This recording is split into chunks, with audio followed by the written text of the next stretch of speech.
അസ്സലാമലൈക്കും. പിന്നെ ഞാൻ ഇന്ന് നിങ്ങളുടെ മുമ്പിൽ സംസാരിക്കാൻ വന്നിരിക്കുന്നത്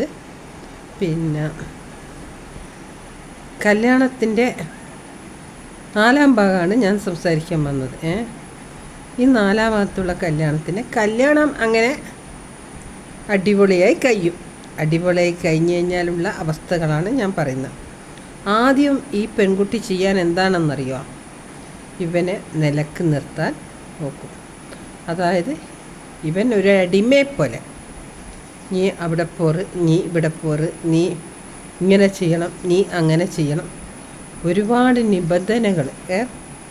ആ നിബന്ധനകളിലാണ് അവൻ ആ പറഞ്ഞിട്ട് കേട്ടിട്ടില്ലെങ്കിൽ ഇവനിക്ക് ഒരുപാട് പീഡനങ്ങളാണ് ഉണ്ടാവുക. അവൾ പറയുന്ന പോലെ ഇവള് പറയും, സ്വന്തം ഉമ്മയോട് സംസാരിക്കരുത്, പെങ്ങളോട് സംസാരിക്കരുത്, അവരെ നോക്കരുത്, ഇവരെ നോക്കരുത്. ഇതെല്ലാം ഇവളെ കയ്യിലായിരിക്കും ഉണ്ടാകുക. അത് ശരിക്കും നല്ലതാണോ? നമ്മളെന്തിനാ ആരെയും പേടിക്കുന്ന? നമ്മൾ പേടിക്കേണ്ട പടച്ചോനെ മാത്രമാണ്. പടച്ചോനെ നമുക്ക് പേടി വേണം. ഇവളെന്തിനാ നമ്മൾ പേടിക്കേണ്ട ആവശ്യം? ഇങ്ങനെയാണ് ഇപ്പം നടക്കുന്ന കാര്യങ്ങൾ.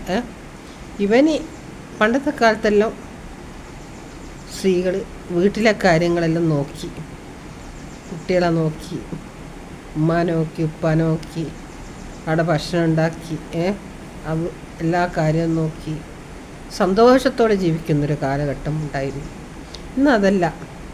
ഇന്ന് മോൻ്റെ ഒക്കെ ബാക്കിലൊരു ബാഗ് ഉണ്ടാവും, അത് നോക്കി ഇങ്ങനെ നടക്കും. അത് തൂക്കി ഇങ്ങനെ നടന്ന് എന്താണ് ചെയ്യാമെന്നറിയോ?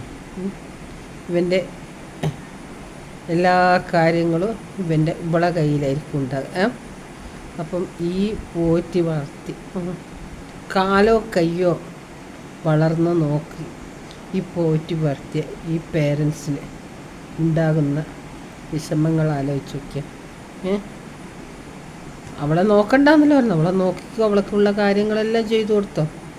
പക്ഷെങ്കിൽ ഇതൊന്നും ഇവൻ കേട്ടിട്ടില്ലെങ്കിൽ അവിടെ ഉണ്ടാകുന്ന പ്രശ്നങ്ങൾ, അത് ലോകം ആരുടെ കൂടെ ഉണ്ടാകുക?